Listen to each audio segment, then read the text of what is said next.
Good morning, everyone. Happy Friday. Welcome to the July 16th SANDAG Transportation Committee meeting. Before we get started, I wanted to share that we will be hosting simultaneous translation on this meeting into Spanish, and wanted to introduce our translator, Carlos, with Spanish language instructions. Carlos. Thank you, Chair, and good morning. As was stated, we do have simultaneous interpretation available. In the event that there are Spanish comments, to use the interpretation feature, please scroll down to the bottom of the Zoom screen where the meeting controls are, then click on the interpretation icon, it looks like a little world, and then select English as your language. If you are joining through the Zoom mobile app on a cell phone, tablet, and so on, first press the ellipsis, the three dots, then interpretation, and then choose your language. Finally, click on mute original audio to not hear the original Spanish flow in the background. I will now repeat these instructions in Spanish. Buenos días y bienvenidos, bienvenidas a esta sesión del Comité de Transporte de SANDAG. Se está ofreciendo servicio de interpretación. Para hacer uso del mismo, por favor, desplácese a la parte inferior de la pantalla de Zoom, donde aparecen sus controles, haga clic en el icono de interpretación, parece un mundo, y seleccione Spanish o español. Si está utilizando la aplicación móvil de Zoom en celular, tableta, etc., presione primero los puntos suspensivos, luego interpretación y luego el idioma. Por último, si no desea escuchar el audio original en inglés en el fondo, por favor seleccione Mute Original Audio o silenciar audio original. Gracias and thank you. Thank you, Chair. Thank you, Carlos. Now, if you could please join me in the Pledge of Allegiance.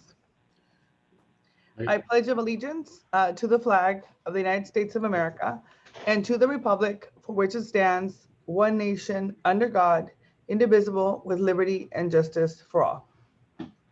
Thank you. Next, I'm going to ask our clerk, Ms. Francesca Webb, to confirm that we have a quorum. Ms. Webb? Thank you, Chair. We do have a quorum.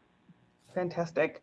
Now, I like to remind members of the public on our process for both member and public comments. The primary members will be using their cameras and we will take live public comments. Members are asked to turn on their cameras when they have a comment or question, and then I will go ahead and recognize them.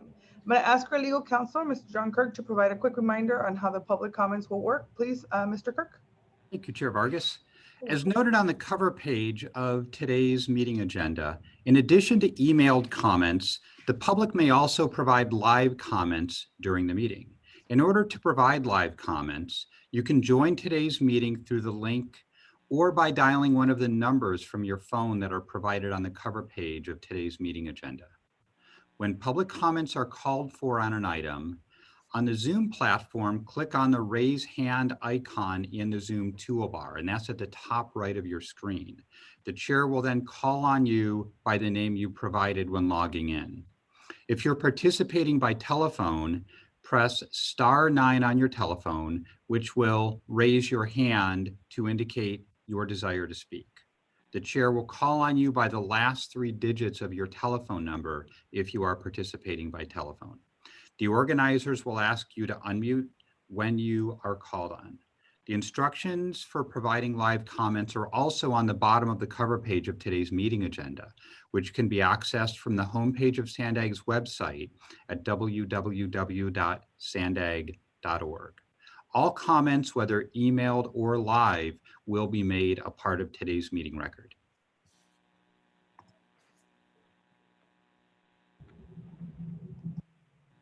Thank you, Mr. Kirk. Before we get started with the agenda, I would like to take a moment to recognize an outgoing member of the Social Services Transportation Advisory Council. And as you know, SSTAC members are volunteers who freely give their time to review, recommend, and promote the development and use of accessible transportation services within the San Diego region.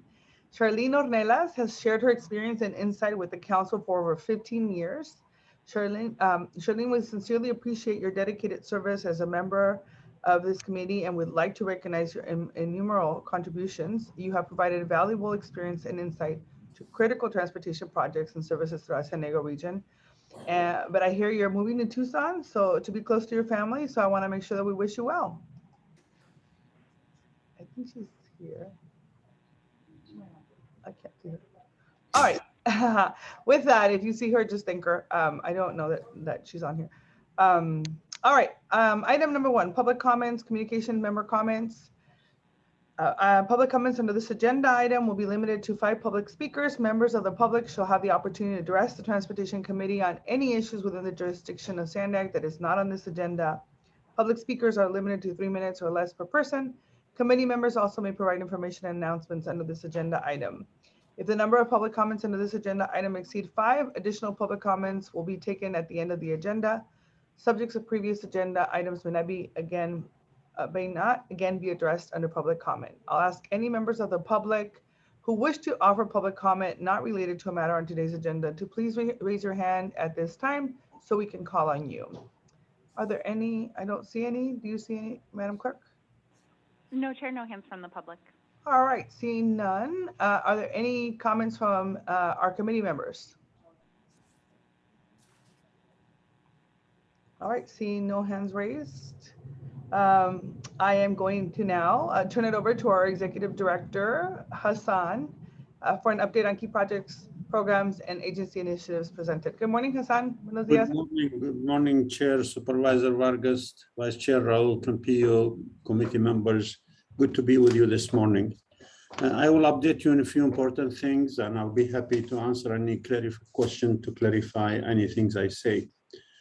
First, on the regional transportation plan, the public period closes August 8th. Just want to remind you and remind your stakeholders that we welcome public comments. I'm sorry, it could continue through August 6th, not 8th.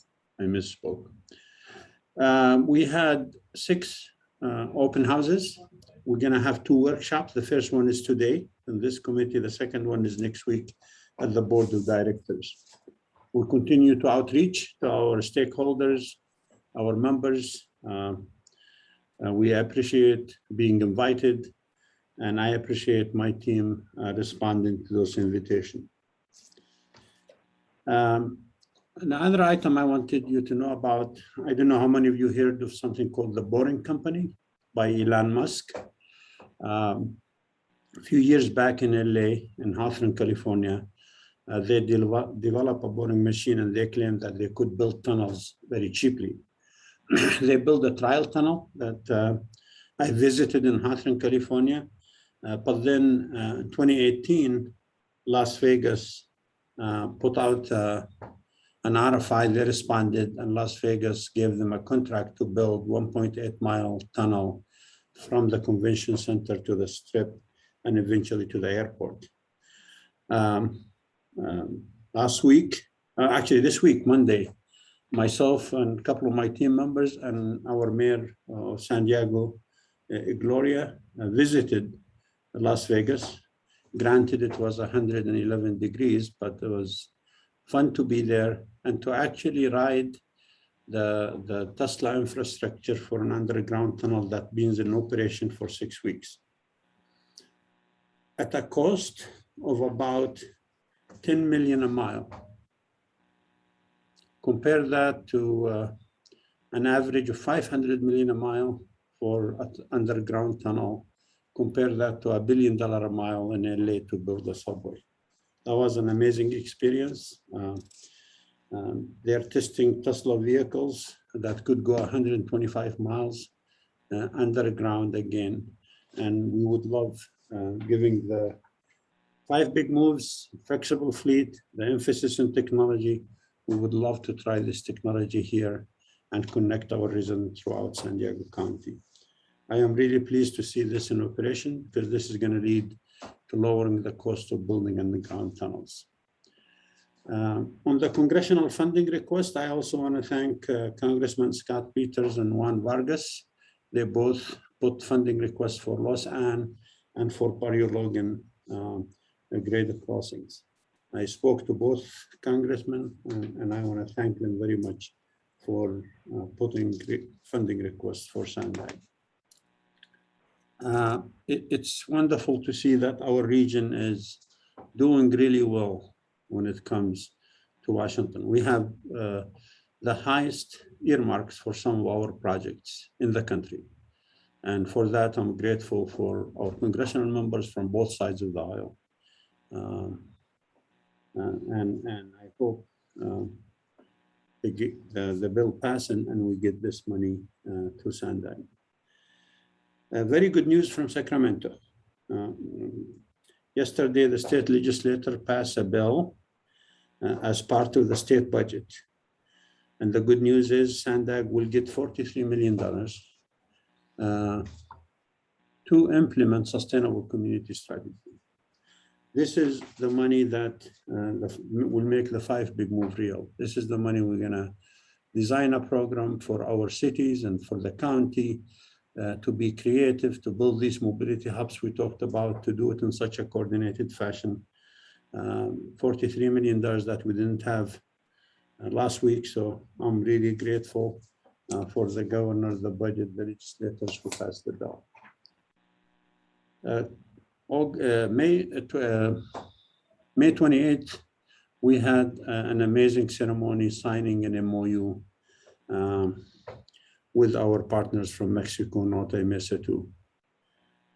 Your chair, Supervisor Vargas, opened the amazing event, which hosted high-level officials from Mexico, and also our Lieutenant Governor, Elena Konolakis, and our Secretary of Transportation, David Kim, and many others. This MOU signifies the seriousness of this project, and I'd like to turn it to Supervisor Vargas. If she was there, she spoke. If she want to tell the committee anything I missed. No, I just want to say thank you, Hassan. I think what was really important about that particular event was the fact that we all had an opportunity to really come together and highlight the importance of East Otay Mesa and how critical it is not only to the economic region, but to the future of San Diego County. And so I think we're all going to be ready to advocate. And it was just a great opportunity, especially having the Mexican delegation be really in line with our priorities as well. So thank you. Thank you. I do want to say thank you to the whole SANDAG team for doing such an exceptional job, and as well as the Caltrans folks who were there, who helped us make sure that everything was just perfect. So thank you. Thank you. Thank you, Supervisor. Thank you for setting the tone and hosting all this delegation. On the emergency bluff repairs, this is moving on schedule to be finished later this year. This is, if you recall, the bluff collapse that happened a few months ago. The State Route 125 fell short in meeting the debt ratio that we needed because of low volume during the COVID-19, and also because we eliminated the penalties for half a year. That's significant because if we fall short of the debt ratio, we would have to hire a consultant, pay $300,000, kind of redo things. Instead, we borrowed from the capital reserve $4 million to get the ratio up to where it's needed to be. And we believe this will be a one-time thing. And then we're back to the traffic is up, generating the revenue needed to maintain that ratio. A little update on the 2021 budget. At the start in March in 2020, I told you that we will be coming to you as we know more data about the budget. At the time when we did the budget, March, when COVID just started, we forecasted minus 6% in sales taxes. And the actual number, plus 9%, a 15% turnaround. This is good news. And so we'll be updating the budget and coming back to you as needed. All the CMCPs, the corridor management studies are moving forward. I look forward to all of us participating in this amazing journey of reimagining the future of transportation system in San Diego.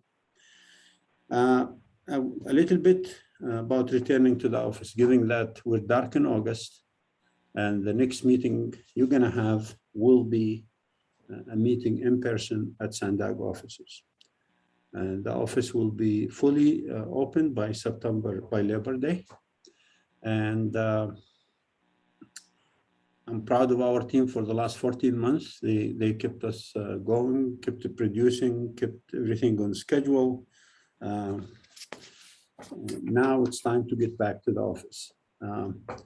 The first meeting of the Independent Tax Oversight Committee in September 8th will be, and then the Executive Committee, the board, and then the TC. I received a lot of questions and clarifications about vaccination and what we're going to do. Obviously, I can't tell my board members or policy committee members what to do, but definitely we are working on a policy for the agency. John Kirk, our chief counsel, Melissa Coffett from HR, and myself are talking. I think we have a policy, and we're most likely going to require vaccination for our staff coming to the office. Obviously, your chair and the chair of the board will be talking to you about what they want to see. But our goal is to make sure when you return, you're safe, everybody's safe, and we continue to do our amazing work. Chair Vargas, that concludes my executive director report, and get it back to you. Be happy to answer any questions. Thank you, Hassan, for such a thorough report. Are there any public comments? If there are any public comments, this is the time for you to raise your hand, and we can call on you if you're a member of the public. I don't see any. Madam Clerk, do you? Oh, there you go. Go ahead. One went up, but it just went down again, so I don't think we have any public comments. Okay, that's what happened. Okay, and then are there any comments from our members? Oh, okay. Sorry, we do have one member of the public with their hand raised now. If it's okay with you. Okay, go ahead. Barry Bernstein, you can go ahead when you're ready. You have 3 minutes. Well, thank you. And this is my question will be, I guess, to Chairman Supervisor Vargas, the comments that Mr. Iraka had mentioned about the event at the border. I was very happy to hear that. Has there been any further commitments by SANDAG and the Board of Supervisors to continue to find funding and other resources to take care of the decades-long situation with the Tijuana River overflow into the Pacific Ocean? That's been going on, and I've lived in San Diego for many, many years. Is there any news on that front? Thank you. Yes, sir. There's been continued to do a lot of work around this issue. I think you know this, but we went ahead and, as a county, we declared the Tijuana River Valley a public health care crisis. Since then, we are still working with the EPA. I've met with the EPA and some of my colleagues, and we have been able to really identify some of the short-term projects and long-term projects. I think you know that we've been able to get about $450,000 from this county's budget to address Smuggler's Gulch. And then we are also prioritizing some other of the short-term projects. I also had a meeting directly with some of the delegates from Mexico who are working on infrastructure, and they are actually working on a blueprint so that it's a long-term solution to the challenges that they've been faced with. I think, as you know, there's going to be a new governor in Baja, and and every time there's a political changes, it's like, who owns this challenge? And so part of what I've been trying to do with the county under my leadership is to really bring our community together, bring the EPA, also the governor and the state as well, to continue to identify additional sources. Have been in contact with our congressional delegation about this. And I think, because we declared it a public health care crisis, in addition to seeking the funds on the infrastructure side, we're also going to be seeking funding from the healthcare side. And we're set to be going to Washington, D.C. soon, and then also meeting with some of the folks from the state. We also received $10 million, is it 10 or 11? $10 million from 10.3 from the Coastal Conservancy for this particular project. And so it is absolutely a priority. It doesn't happen fast enough. I've been working on this issue, like I'm sure you have, for many, many decades. But we're gonna get to the bottom of it sooner than later. But thank you for your question.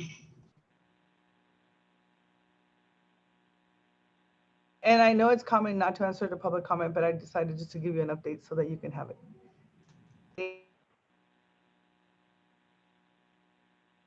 Any other comments? Any member No, comments? that concludes the comments. Yeah. And like I said, I know it's unconventional to respond to public comment, but I just wanted to make sure I gave you an update quickly. All right, moving on, we're gonna move on to the consent agenda. If a member would like to pull any items of the consent agenda, if you have any questions or comments, please let me know.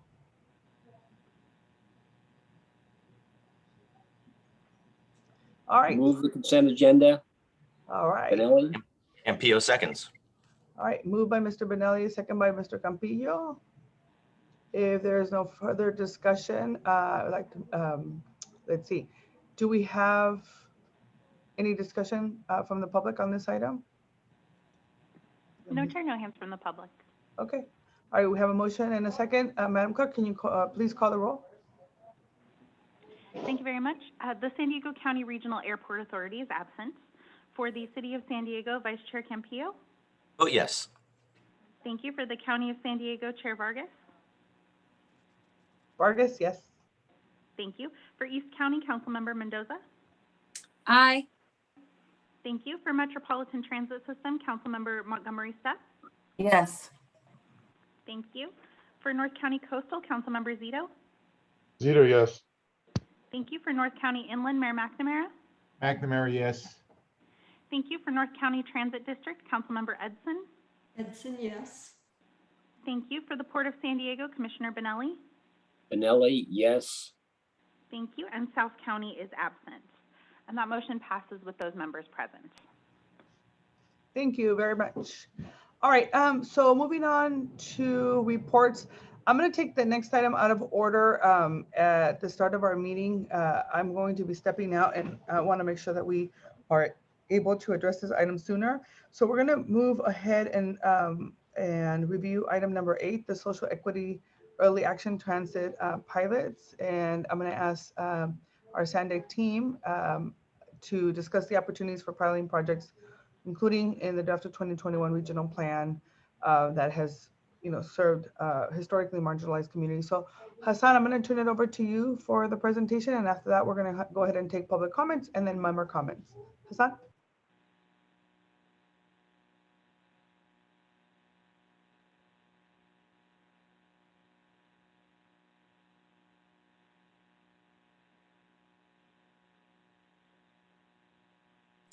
Sorry, I'm muted. After 15 months of this, I should know this. It's okay. Soon we'll be in person, soon. So good morning to all of you. Thank you, Supervisor Vargas. This is an important topic. If you recall, back in April, our board adopted an equity statement.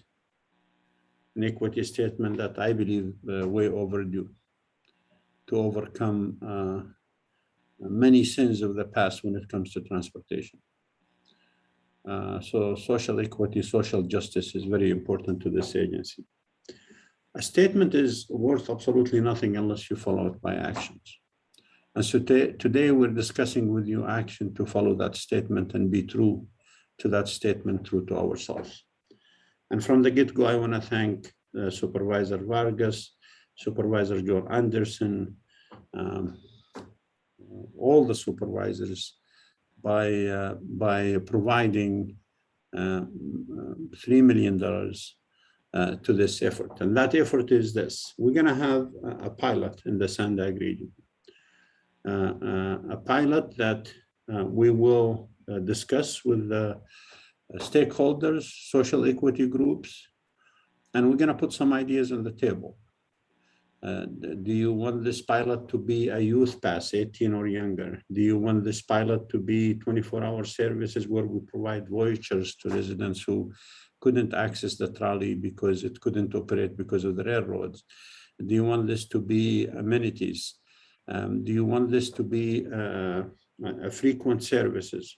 So we, with the $3 million from the county, SANDAG is gonna get some $7 to $10 million, combine the money, somewhere between $8 and $11 million.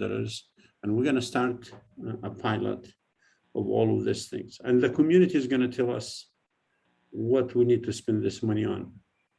I've been speaking to community leaders and advocates, former Council President Georgette Gomez and I met, and I think it is important that we let the community tell us where they want to spend that money.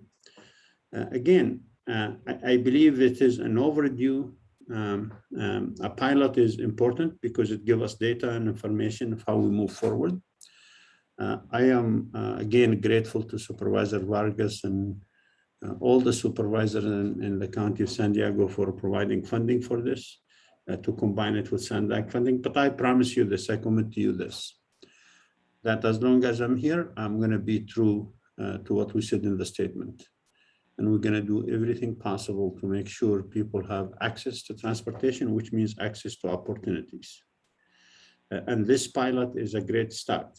It's not the answer to everything, but it's a great start. So again, supervisors, thank you for giving us extra money to do this. Committee members, and I had a discussion with many of you. I know Vice Chair Raul Campillo, you and I talked. We need to put forth, our money where our mouth is. We need to commit to a system that serves everybody and does not exclude anybody, but include everybody. We're about inclusion. So with that, I'm going to turn it to the team to make the presentation. But first, I'm going to allow the supervisors here if they want to make comments. And again, I'm really grateful for you bringing that extra money. Well, thank you, Hassan. And I'm really pleased to see that the item, is here on the agenda today. And SANDAG equity statement needs to be followed up with actions, as you said, and investments. So this conversation and the actions that we're going to be taking in the future are doing exactly that. I do, as we develop our regional transportation plan, I think it's really important that we also look at the immediate investments we can do now, right? For decades, our transit-dependent communities have been asking SANDAG leadership to prioritize their needs. And the call for 24-hour service, more routes, youth opportunity passes, non-cost transit for our seniors is what I constantly hear from our working families. And so I'm very supportive of these immediate investments and the fact that we've allocated $3 million for no-cost transit that can also help in the implementation of this pilot investments is just really something that I think it's the right thing to do. So I'm really looking forward to when this item goes to the social equity group and also comes back to the board for recommendations for the budget adjustment. But Supervisor Anderson, did you have anything that you wanted to share? Yes, I have a very important statement. I agree with everything that Nora said. We should be doing everything in our power to make our communities better. And we should be thinking in terms of how we, and I know everybody on this call is in that direction, but we need to lift people in our community and give them access. So it's really important. I appreciate your comments, Supervisor Vargas. Oh, thank you. Thank you both, Supervisor Vargas, Supervisor Anderson. I really do appreciate your commitment, and I appreciate your $2 million too. And we can receive more if you have more for us. We're working on it. We're working on it. I know you have a little account there that has some money, but thank you. Thank you again. You're welcome. Thank you. So I'm going to turn it now to Brian, I think, to do the presentation, and we'll go from there. Yes, and then we'll have public comment right after that. I know there's 2 hands up from public comment. So go ahead, Brian. Thank you. Thank you, Supervisor, and thank you, Hassan. And I'd just like to start saying I'm honored to be asked to be a part of this item. I think it's going to be really exciting for the region. And in the coming months, it's going to be fun to start reaching out and talking to a lot of our stakeholders who have already been reaching out to us. So again, thank you for asking me to be a part of this. So like Hassan mentioned, SANDAG had a commitment to social equity. The board voted on that in February of this year. Our draft regional plan Appendix 8 is the social equity appendix. And I've really been diving into that lately and trying to understand, where our disadvantaged communities are and understanding the issues that are facing those folks. And if you haven't been into that appendix, it's super long, but actually the first 20, 30 pages have a lot of great information and maps that'll help you understand that. Like you both mentioned, the Social Equity Working Group that's chaired by Councilmember Moreno has been also identifying that need for early actions in our regional plan to demonstrate this commitment to social equity. Additionally, we received a letter from the San Diego Transportation Equity Working Group that was sent to the board back in May. It's a list of their 10 transit lifelines that's attached in Appendix A or 1 of this item. And they've listed some of the things that they would like to see pushed sooner than later. They'll also be presenting to the Social Equity Working Group next week, that list. So again, SANDAG staff's committed to working with the Social Equity Working Group and the San Diego Transportation Equity Working Group to identify some early actions that we can do to implement and enhance transit services.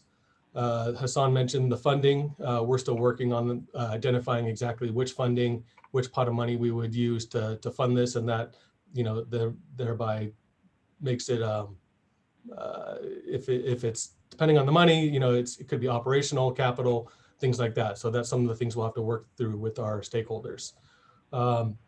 You both touched on some of the example of some potential pilot projects, and these are in the list from the San Diego Transportation Working Group. And there's other things that we're hearing from stakeholders on some ideas that we could look at. Like you said, increasing frequencies on the buses, putting more buses out there per hour on some of the key routes that don't have enough yet, maybe increasing the hours that those buses run to later in the night or earlier in the morning to help folks get to jobs. Youth opportunity passes is one of the high items on the list, and that's a request to help subsidize or make it fully free for youth. I've heard folks asking for youth even under 24 years old, so that can help college and other folks. Blue Line Express is been at the top of the list as well. Folks are asking for trips on the Blue Line from the border to downtown to have express so it could run faster to get folks much quicker. So the possibility of a pilot maybe to jump in and look at some planning on that. Another idea was maybe a voucher program to provide mobility options for Blue Line riders for the periods at night when the Blue Line can't operate because of freight. And then another one that's not in the list on the agenda item, but is maybe a universal basic mobility pilot that can fund low-income riders passes using the new Pronto app that's going to be coming out this fall. And that would maybe enable multimodal trips using transit, scooters, e-bikes, and carpools, and allow folks to seamlessly travel between all of those. So there's just a few examples, but that's not a comprehensive list by any means. And we'll be talking to the public and stakeholders over the coming months to really understand what they prefer, and with understanding what the funding is, what we could move forward on and come back to you. So the next steps is next week, Thursday, July 22nd, the Social Equity Working Group will be meeting, and we'll discuss the various options and get some feedback from that group. We're still determining the most productive format for information gathering, and that could include an ad hoc committee, but it could take a different form depending on input from the stakeholders in that meeting. And then later this fall, we'll try to identify the preferred potential pilot, the cost, the timeline, appropriate funding sources based on the scope, continue to meet with the Social Equity Working Group over the coming months, and then come back to the Transportation Committee, Social Equity Working Group, and the board eventually for a budget amendment that could help fund this and get approval from all of you folks. And with that, I'd be interested to hear some discussion from Transportation Committee. Thanks, Chair. Thank you, Brian. Let's see, we have, I really appreciate all of your insight on this. We have 3 members of the public, Madam Clerk. Thank you, Chair. It looks like some hands are continuing to go up as well. We're going to start with Balin Hernandez, who will be followed by ECH Administration. I'm sorry, I'm not sure what your name is. Balin, you can go ahead when you're ready. Good morning, Councilmember. Good morning, committee. This is Belen Hernandez with Mid-City Can. I am calling to request that you make youth opportunity passes for youth ages 24 and under, a social equity early action transit pilot, and funded in the fall as a budget adjustment. Youth opportunity passes is an investment in economic recovery for transit-dependent youth as we come out of the pandemic, and the formation of a transit culture and lifelong riders. It connects youth to school, medical care, internships, and other life opportunities. And we've seen similar programs work with great success in other counties such as Alameda, in Boston, San Francisco, Sacramento, and Los Angeles. And we know that this is a campaign that has been going on for several years, where youth and adults alike and families are coming together to request the existence of this program. And this is an opportunity to really experience what it would be like before the regional plan is implemented with full success. Thank you. Thank you very much. The next person will be ECH Administration, who will be followed by Stephanie Hernandez.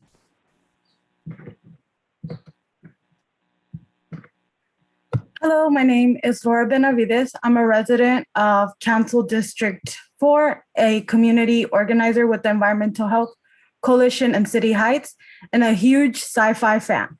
Why am I telling you this? Because the point of sci-fi is to look at an issue from a different lens in order to see and analyze them more clearly without bias. All commuters have their own biases on public transportation based on their own knowledge and experiences. Sometimes it can be positive, but usually it's a negative experience. For people, it will not be easy to support a futuristic plan for transit when you have only seen and experienced an old, inefficient system. The 10 transit lifelines, which are environmental justice priorities for transportation, include asks like electrifying the bus fleet, more frequency on high-use routes, longer service hours, youth opportunity passes, and bathrooms. There is nothing futuristic about these lifelines for people dependent on public transportation. These are daily living necessities that we need right now. Systems and services that help environmental justice communities help all of us. By supporting any of the 10 transit lifelines with these pilots, the public should be able to get a taste of what the future of transportation in San Diego can be. The regional transportation plan is a current social issue that needs to be seen through a different lens, not of what has been, but of what could be. These pilots are an opportunity to showcase and garner support for a healthier, more accessible, and more efficient transit system that reduces carbon emissions and actually gives us an opportunity for a future to boldly go where no San Diego transit has gone before. Thank you for your time. Remember that the future starts today. Live long and prosper. Thank you very much. Next will be Stephanie Hernandez, followed by S. Small. Can you hear me? Hopefully y'all can hear me okay. We can, My name is thank you. perfect. My name is Stephanie Hernandez, and I'm a program manager at City Heights CDC. You know, I'm calling in today to speak in favor of this item. We believe that the regional plan is a big step towards social equity and addressing the challenges that we face as a region, and specifically in our environmental justice communities. And we look forward to being part of this immediate transit investment conversation and bringing these pilot projects like YOP into fruition, and hopefully really work together to make this happen for our communities. Thank you so much. Thank you. Next we'll have S. Small, followed by Franco. Good morning, all. I'm Sally Small from Emerald Hills Neighborhood Council and Choyas Valley Community Planning Group. I agree with everything everybody said so far regarding the youth opportunity passes. We definitely need them in our area. Southeast San Diego, City Council District 4. Thank you, Monica Montgomery Stepp, for all that you've done for us. I agree that the Blue Line Express is an awesome idea for border to downtown as well, and increase the frequencies and routes hours. And lastly, I think that the low-income riders need some help. I know that for myself as a public transit rider, I can't afford the monthly passes. I have to go day by day when I use it because full price is too much for me. So thank you. Thank you. Next, we'll have Franco, who will be followed by Kyle Heiskala. Hi, good morning, committee. Thanks again for the opportunity to be here. My name is Franco. I'm the policy director with Environmental Health Coalition. We're part of the Transportation Equity Working Group. And first of all, I wanted to say thank you for this opportunity to be here. Also, thank you because I'm glad to hear interpretation during this meeting. I'm glad to hear that we've already been talking about the transit lifelines. We, as Environmental Health Coalition, as a community member growing up mostly in South San Diego, I talk to people all the time and hear stories of, what could be a 15-minute car trip turning into a 3-hour bus trip. And I hear stories from janitorial workers who are not able to work because the jobs that they would need to get to in Kearny Mesa or other places aren't accessible to them with the public transit system right now. And, and other stories of, people who are stuck at an office space after they've done work and are stuck there for another 3 hours plus because there's no bus line that runs that late from when they get out of their janitorial job or other job that has to be done, sometimes after regular office hours. And all of these stories, there's so many things in the 10 transit lifelines that could solve these issues. And, working and, everything in there is, important. I've heard people talk about the youth opportunity passes, the more frequent and later bus routes, which would be so key to solving some of these problems. The Blue Line Express and the Purple Line, all of these elements, and thank you for pointing out the 10 transit lifelines earlier, and as staff was talking, we want to see these things happen. And anything that might happen in the way of a pilot program or anything that's going on there should be towards these projects. We have a lot of steps to take. We've talked about the future today, and there's a lot of steps to take to get to the transit future that we need to see. Any pilot projects that we would support here need to be steps in that direction, need to be those steps that are moving us towards that way, and about actual projects that could start to help people now, not be more studies that we already know kind of what people what the needs are of people and what people need to see. So we really hope that anything that happens and the work moving forward, we're supporting it right now.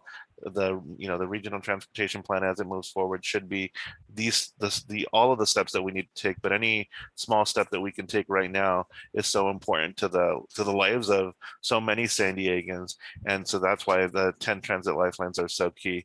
Again, thank you so much for your time, and thank you for listening. Thank you very much. We have 5 remaining public speakers. Next will be Kyle Heiskala, followed by Dion Nguyen. Good morning, Transportation Committee. My name is Kyle Heiskala, and I'm a climate justice policy advocate with Environmental Health Coalition. I just really want to echo a lot of the comments that have been made this morning so far by members of the public, and ask that you please allocate these funds for a pilot project in environmental justice communities in San Diego that need investments now, not later. These are the communities that have been historically overpolluted and underinvested in, and today we can start to work to change that. This funding can help make the 10 transit lifelines for transportation justice reality now. And the projects called out by the Transportation Equity Working Group, like improved service and increased frequency for critical bus routes, even 24-hour service, youth opportunity passes for our next generation of transit riders, and Blue Line Express. This pilot project is an opportunity to demonstrate an immediate example of how the regional plan, the 5 big moves, can work for our communities, and it can begin to build public support for the ideas proposed by SANDAG. And it's a glimpse at what our future could look like, so we can begin to lift up our communities who depend on transit to get to work and school and wherever they need to go. Thank you to Chair Vargas and Executive Director Hassan Ikrada and SANDAG staff for bringing this item forward. This is how SANDAG can prioritize equity, and implementing this pilot will put words into action. Thank you. Thank you very much. Next is Dion Nguyen, followed by Kira Pina. Can you hear me? Yes, we can. Okay, perfect. Hello, my name is Diani, and I'm an intern working at the Urban Collaborative Project. Last Wednesday at the transportation meeting with SANDAG, community members were able to voice their concerns about transportation issues within their neighborhoods. And some of the topics that were brought up in our discussion included but are not limited to bus frequency, traffic and bus routes, the digital divide with smart infrastructure, broader sidewalks, traffic congestion, and accessibility accommodations. Community members are seeing transportation changes within their neighborhoods and are offering their thoughts on what is changing, but this is just a sliver of their concerns that they would like to be addressed going forward. Thank you. Thank you very much. Next will be Kira Pina, followed by Maria Cortez. Good morning, Transportation Committee. My name is Chiara Pina, and I'm a researcher and policy advocate with the Center on Policy Initiatives and the Transportation Equity Working Group. Every San Diegan deserves access to high quality transportation, and that's why we are in full support of the Transportation Equity Working Group's 10 transit lifelines and early action on these short-term solutions. While the RTP provides long-term planning guidance, it is imperative that early implementation actions prioritize projects that will benefit low-income and transit-dependent communities and center environmental justice in decision-making. Our transit system does not meet the needs of low-income and transit-dependent communities. Individuals spend 2 to 3 hours commuting for what could be a 20 to 30-minute travel time. They can be stranded if their work shift goes past the last bus stop time, and for those that do take transit, it is often overcrowded or unreliable. Environmental justice communities cannot afford to wait another 10 to 20 years for solutions to these problems. That is why we need immediate improvements through this pilot while big infrastructure projects are being planned. Some of these can include improving the bus system now by increasing frequency on popular lines, especially those that are overcrowded, providing 24-hour service on popular transit routes to connect late night and early morning workers to jobs, providing no-cost transit passes for all youth 24 and under to encourage significant mode shift and foster lifelong transit ridership. We need these short-term measures now while working towards a longer-term vision to build a greener, healthier, prosperous, and just future in San Diego. Thank you. Thank you very much. Next will be Maria Cortez, followed by Cheyenne Martinez.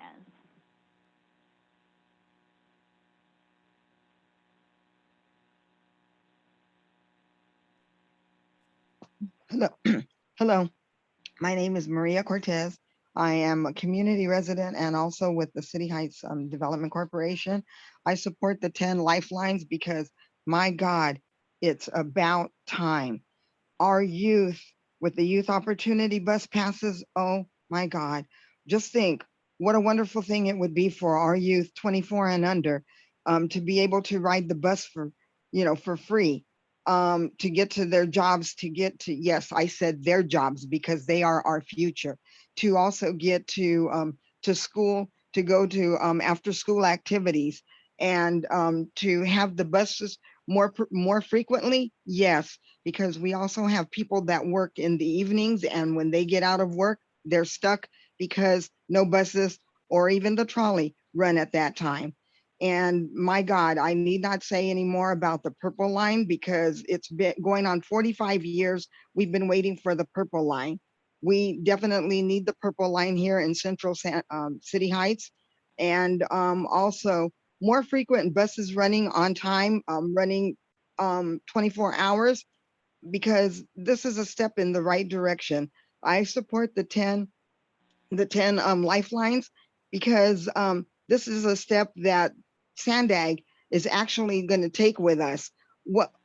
I'm amazed with the transparency that we're having with SANDAG right now.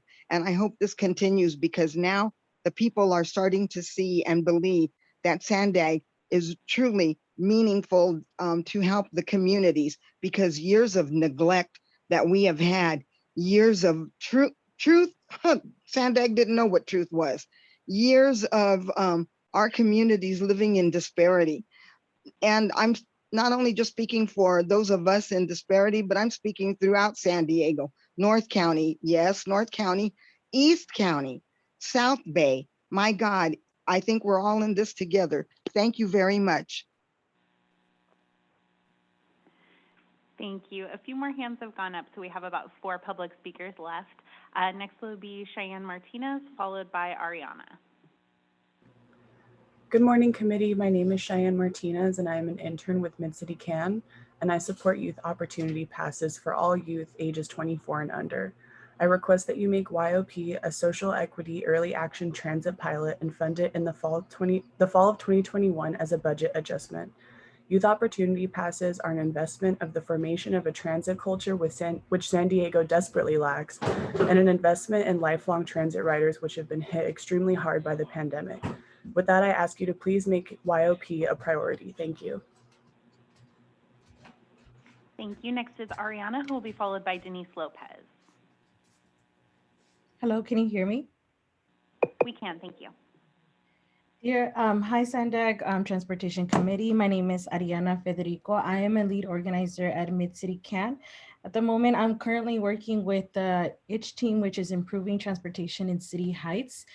For the past 10 years, ITCH has actually been advocating for youth opportunity passes and advocating for those passes for youth 24 and under. We are calling in to make a request that YOP is part of that social equity early action transit pilot.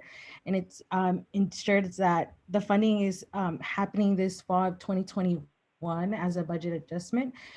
We have a lot of young people that are able to participate now, even more since it is more accessible through online, but we are making a transition to being in person. I mean, we really do see the need to really have access to opportunities, if that's it for jobs, internships, and even for them to be able to participate as a community member and really make change in the community that they want to see. So this is why we're really uplifting YOP along with our coalition partners.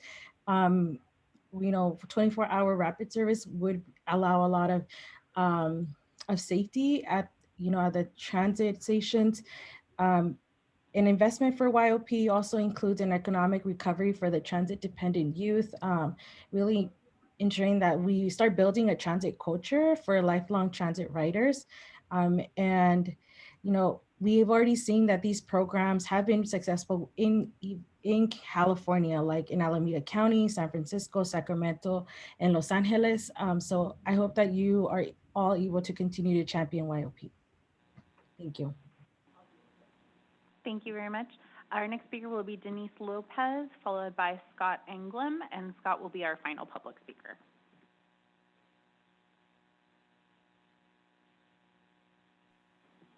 Hi, my name is Denise Lopez. I'm from City Heights. I was a student in Hoover High School and now going to UC San Diego.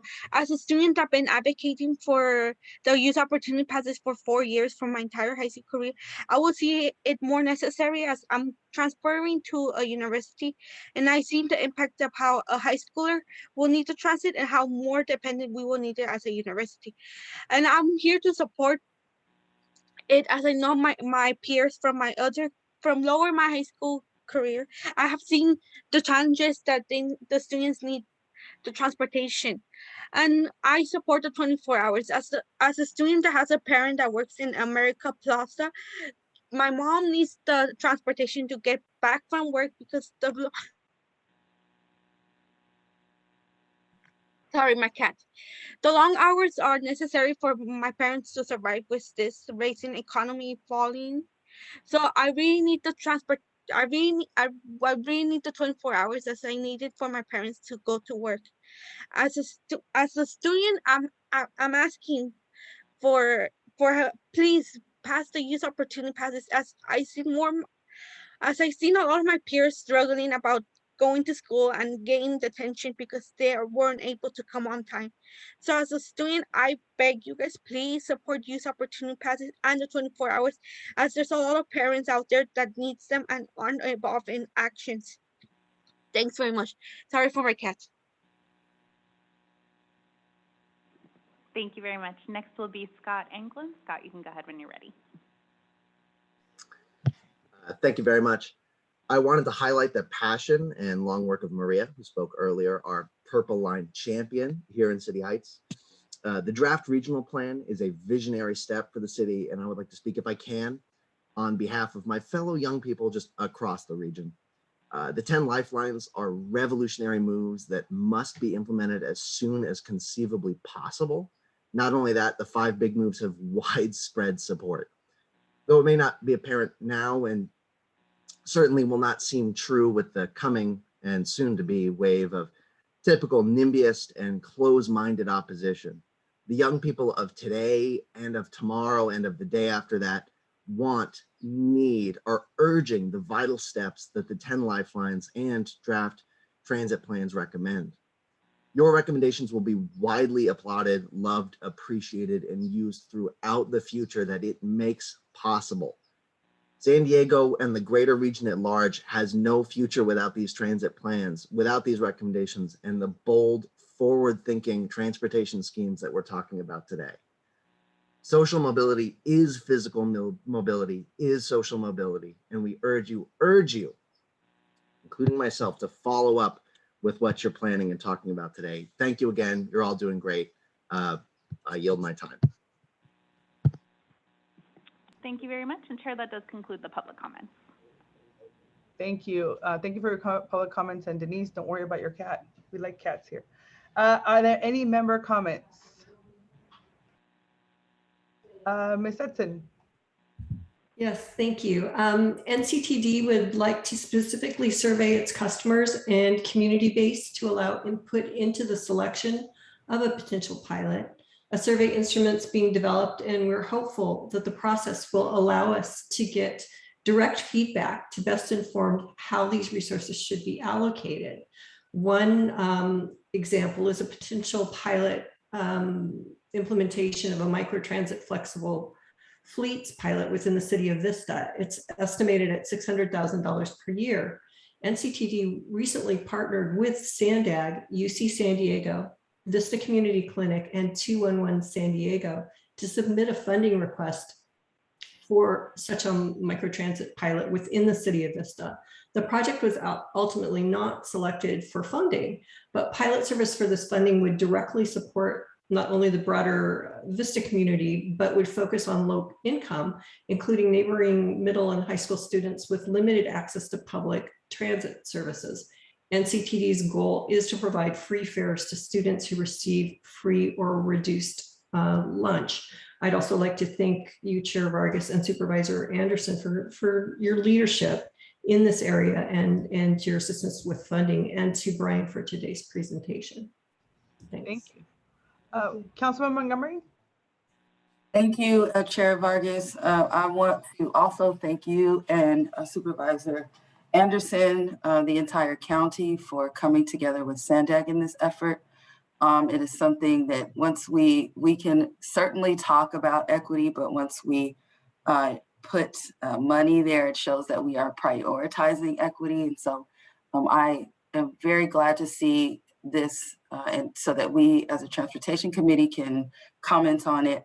Also want to thank Hassan for being very steadfast in this effort over the years. I just remember my first transportation committee meeting, really was not that long ago, but I think priorities have certainly evolved for the better, in my opinion.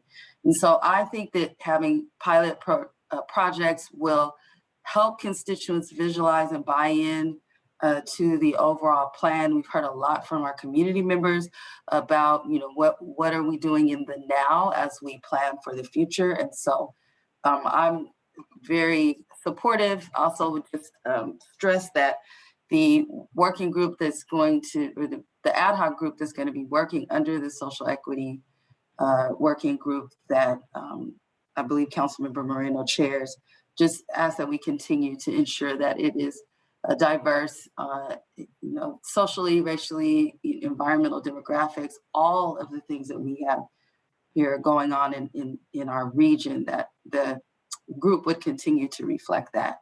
So thank you again for your leadership, and that is all I have. Thank you, Councilmember. Ms. Mendoza. Good morning. So I think all 10 of these moves are worthy of our consideration. but I wanted to address number 9, the bathroom network. And I think that's extremely important. There are very few bathrooms on the on our transit at our transit stations, and I just wanted to point out that there is a bathroom at the Lemon Grove transit station. However, it's closed because the bathroom, the city of Lemon Grove can't afford to maintain the bathroom. It's repeatedly vandalized and now it needs extensive repairs, and we've had to close the bathroom. And I was so excited when that bathroom was put in about, I think it was 5 or 6 years ago. So I'm glad to see that there's going to be a focus on that, because especially if you're waiting, you know, you're transferring from the bus station across the street to the trolley. This can, especially for elderly or disabled riders, this can really be an issue when you have a long trip. So I just wanted to call attention to that. That's a particular area of concern for me. So thank you. Thank you, Councilmember. Ms. Cooney. Hi, thank you. I did want to express my thanks to Hassan and his team for bringing this to the Transportation Committee today. This is of a special interest to our agency as well. We're actually going to be engaging in a listening tour over the course of this fiscal year to really kind of understand what some of these communities are really interested in seeing investments in. I'll mention one, for instance, that we've heard repeatedly from Southeast San Diego, and that is improving the Euclid Avenue corridor, especially where our tracks cross the roadway there. It really splits the community. We've heard that quite a bit. You know, I applaud the idea of Youth Opportunity Pass for 19 and under, but on the other hand, I also understand Councilmember Edson's point that, you know, it's a $23 monthly pass. There's a lot of parents who $23 would not be a hardship because their income is high enough that it would not be a problem for them to pay that for their their students to use it. So I think as we move forward with this plan, we should be judicious. It's not a lot of money that we could probably put into this program. So we probably need to think, you know, where, and obviously I would agree that all of these are great to have things that are really must to, you know, if we had all the money in the world, we should invest in.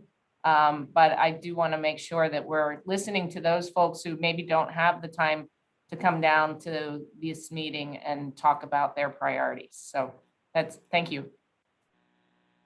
Thank you. Thank you for your comments. And I think this is the time for us as committee members and as leaders to really think boldly and outside the box. And it's not no, but how, especially, you know, as we're moving forward, because if we really want to transform San Diego County into a real place where people actually use transportation, we have to make it accessible and affordable. And it's none of that right now. And so I think it's going to behoove us to really do this so that we can move forward with you know, our goals to reduce our carbon footprint and to make it a really healthy community. So I appreciate all your comments.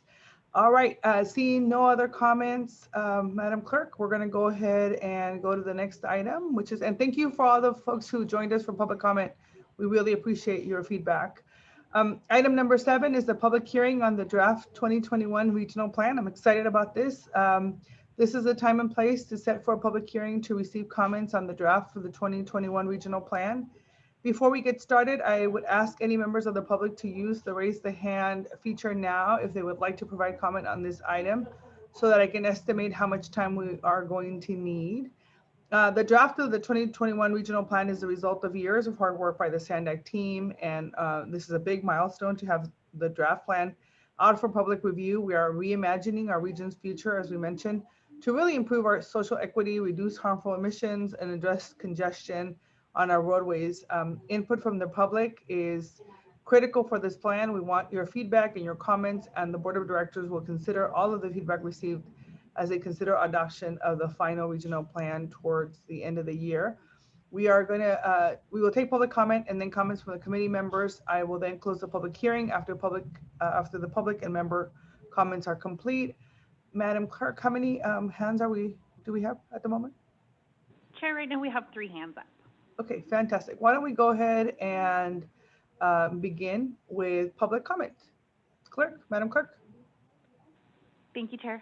The first public commenter will be Toshi Ishihara, followed by Rosina Lisagara. Toshi, you can go ahead when you're ready. My name is Toshi Ishihara. I'm a member of SANDAG 350 and then also a member of SANDAG Transportation Equity Working Group. So I'm a climate change and also transportation equity advocate. So Hassan, his staff, and also board members and also public, I really appreciate you putting together this draft regional plan. I like it, part of it, but I think it is not challenging enough. Means it is not challenging the reality we have today in terms of like a greenhouse gas emissions and the climate change.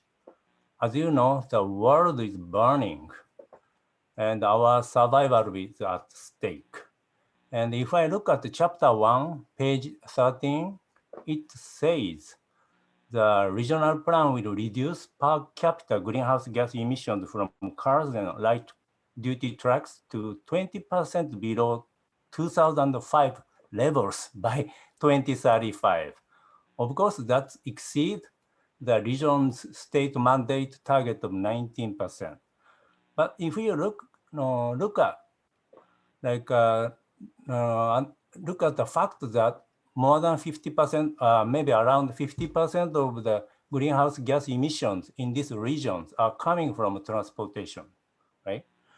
And the 20% or 50%, like a simply state, maybe 10% reduction, but it is not the case because we are talking about reduction of 20% below 2005 level. So that means, to me, we are talking about target which can make only tiny dent to the entire overall greenhouse gas emission from the transportation system in San Diego. So I like regional plan, but I would like to see SANDAG takes a more like aggressive stance in order to fight greenhouse gas emissions and also fight climate change. Okay, thank you. Thank you very much. Next will be Rosina Lizarraga, followed by Scott Anglum. Thank you. Can you hear me okay? Yes, we can. Thank you. Thank you so much. Yeah, thank you so much for, I would like to appreciate all the comments from my colleagues that are joining in this movement of advocacy and activism and being vocal on this regional plan. I'm Rosina Lizarraga. I work for Olive Gardens National City, and our city has been historically disinvested and been marginalized despite the efforts of the local jurisdictions to provide most of the amenities. I just want to advocate for this time for the senior population. After revising all the draft and reading and inquiring about that, and I know there's a great report and all the data that shows that our communities are in necessity. The assessments that we've been done.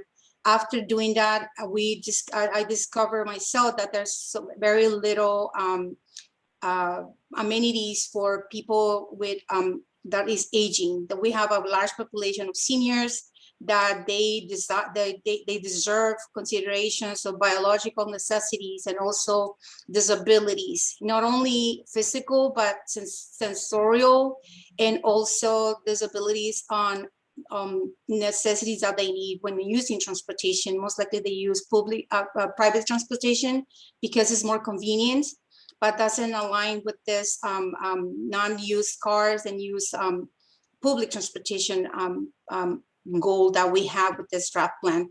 I'm looking for Appendix Q, Appendix L, and there's figures that says safety but it does not reflects what we wanted to see. I'm supportive what Ms. Member Jennifer Martinez is saying, that there's biological necessities that they have because they're aging.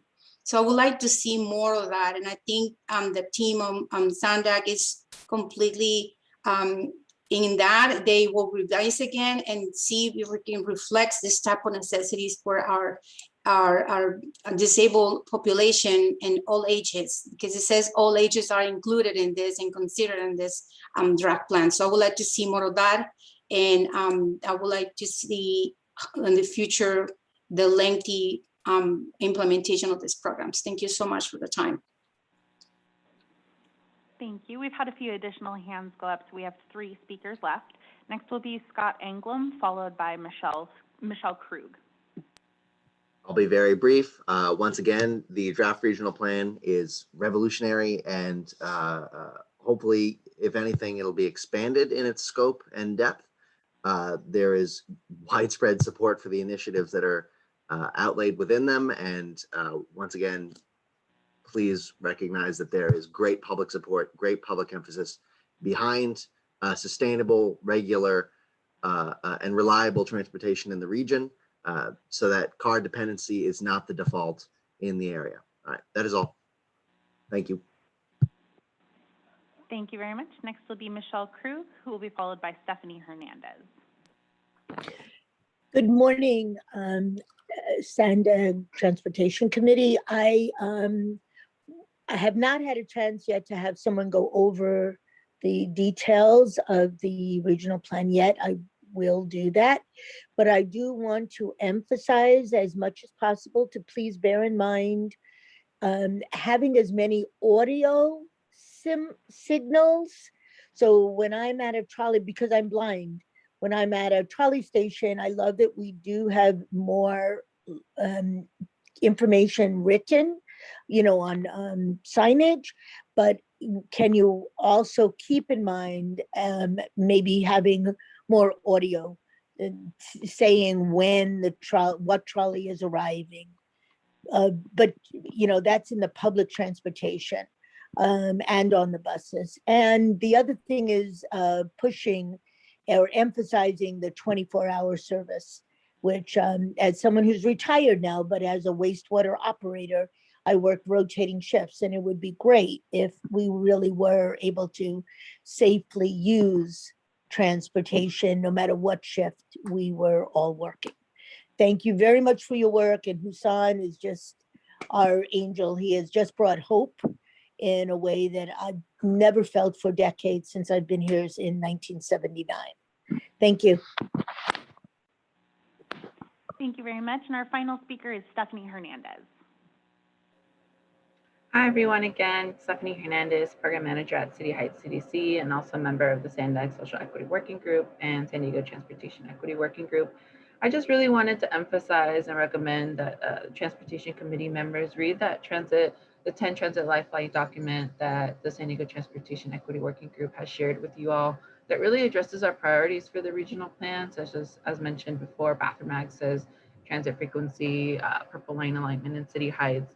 But I also wanted to just mention that a lot of our residents that we've spoken to also will be sharing a letter fairly soon, but many have addressed just making sure that there's an increased access to the bay, the beach area. A lot of youth cannot access the beach who live in City Heights, and it takes about 2 hours to get there. So we really recommend that there is some type of mention of beach access in the regional plan.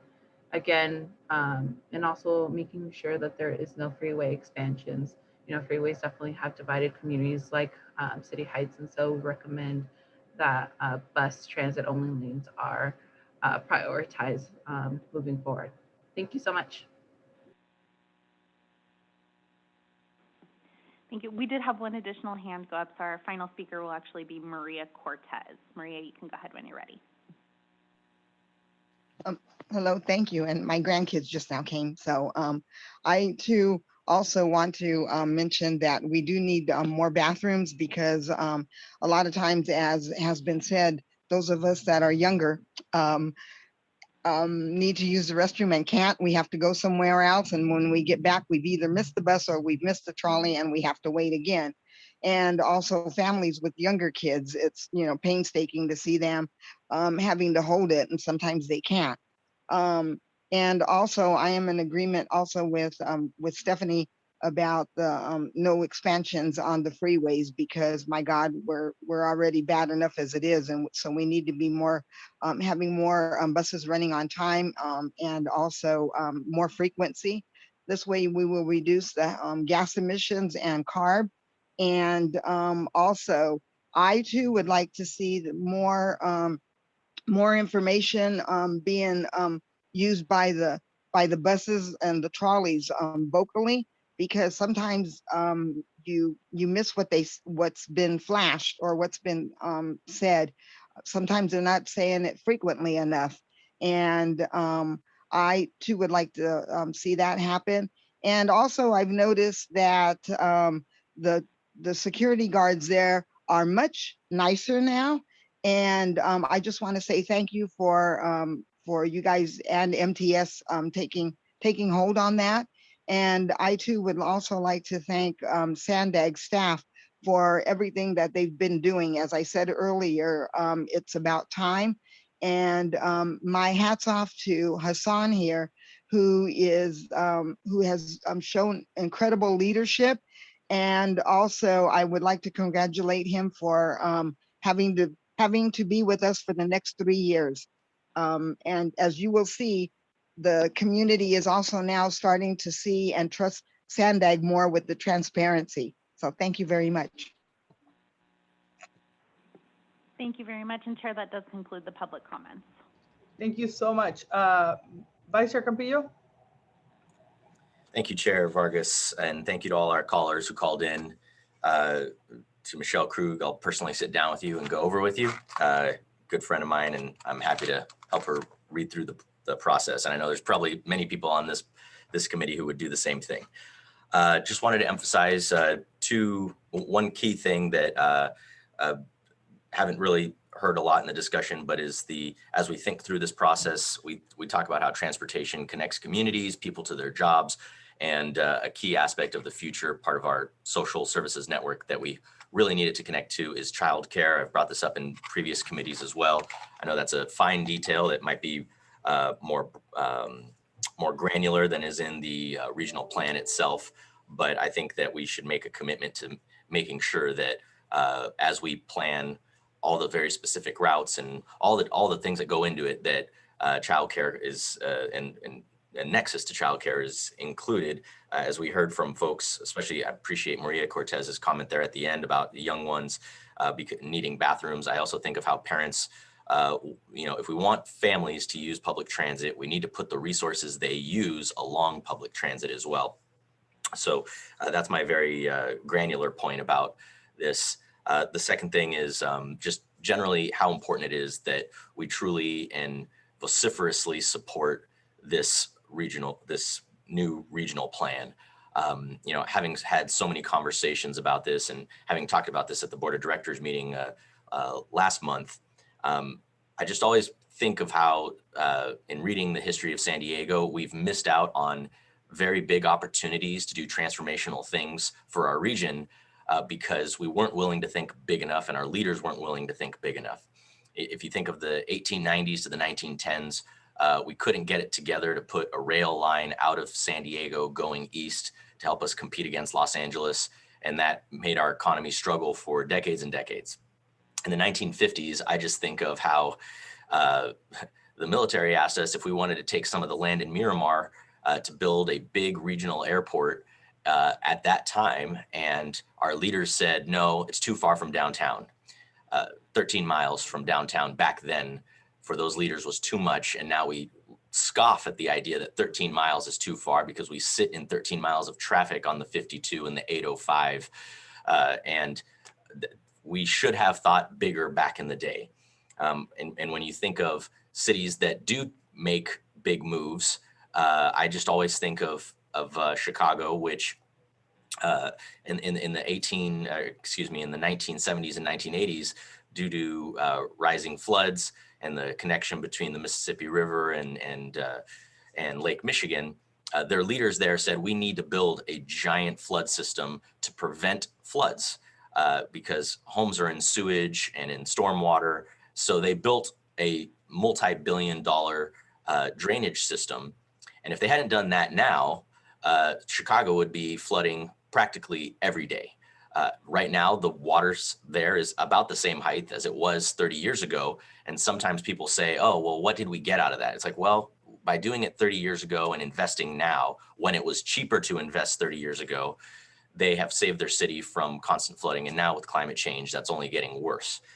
This is our chance to think big and to do 5 big moves and to really invest the money now, because if we wait 30 years when we have another 500,000 more people, it's going to be even more expensive. There's going to be even more things in the way to get this done. And so I really hope that we don't just talk about it and then vote about it here, but that we actually go talk to our constituents and explain, yes, this is going to be expensive, and it's going to be up to the voters to approve a lot of our funding mechanisms.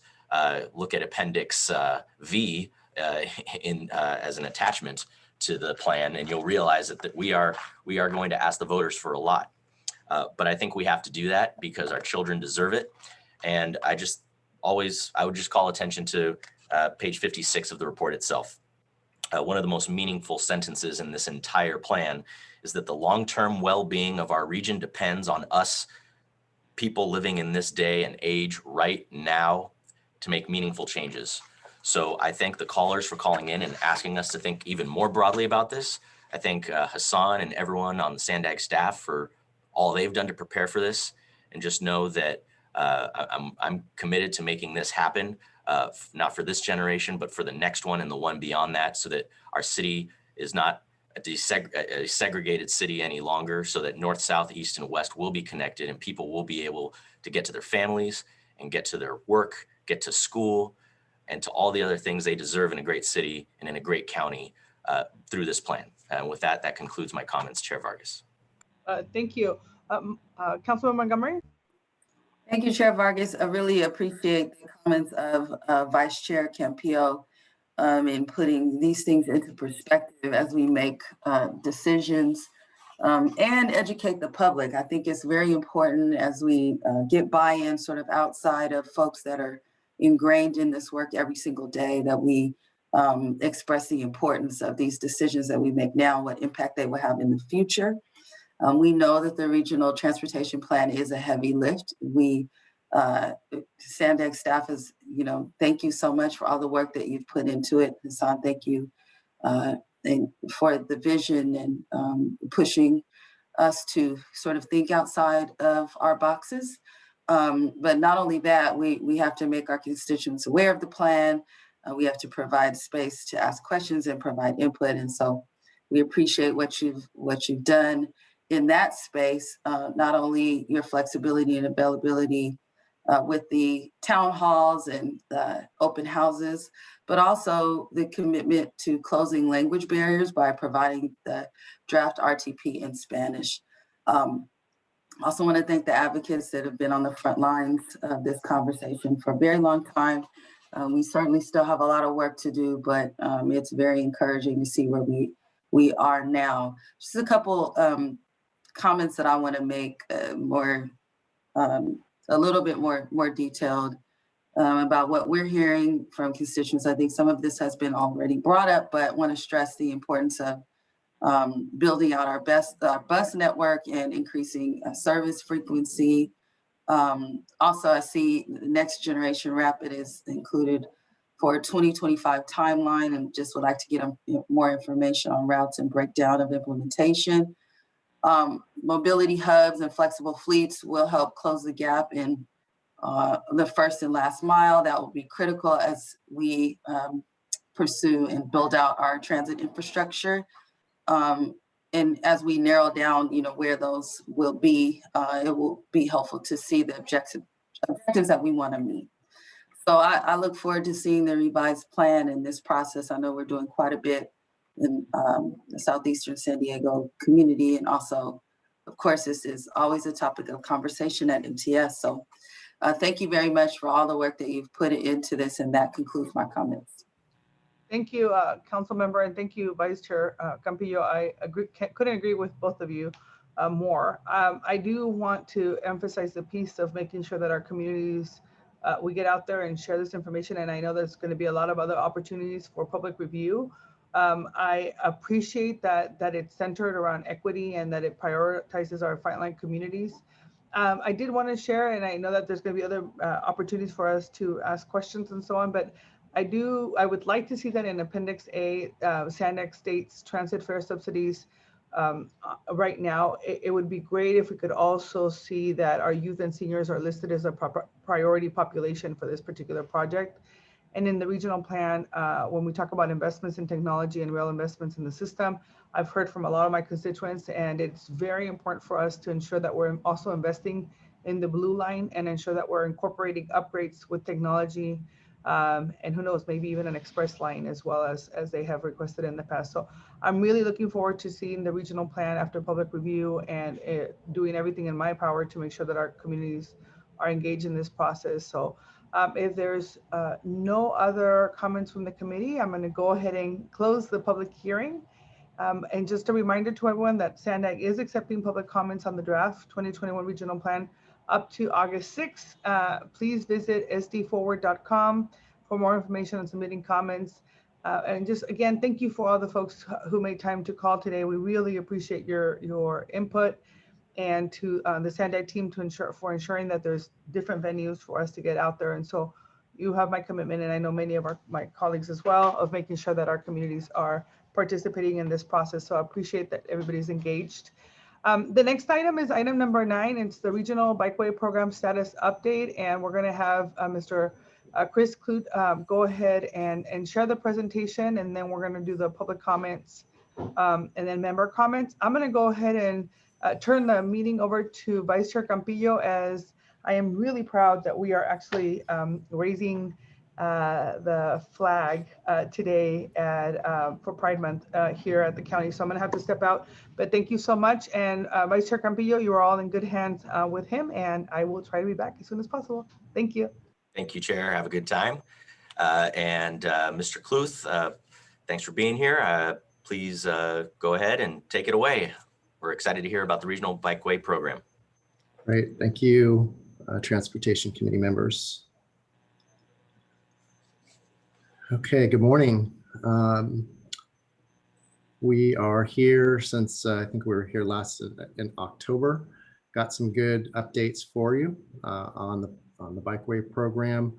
Some projects that are open, some grant funding, and some good news with our process with the City of San Diego project reviews. Next slide, please.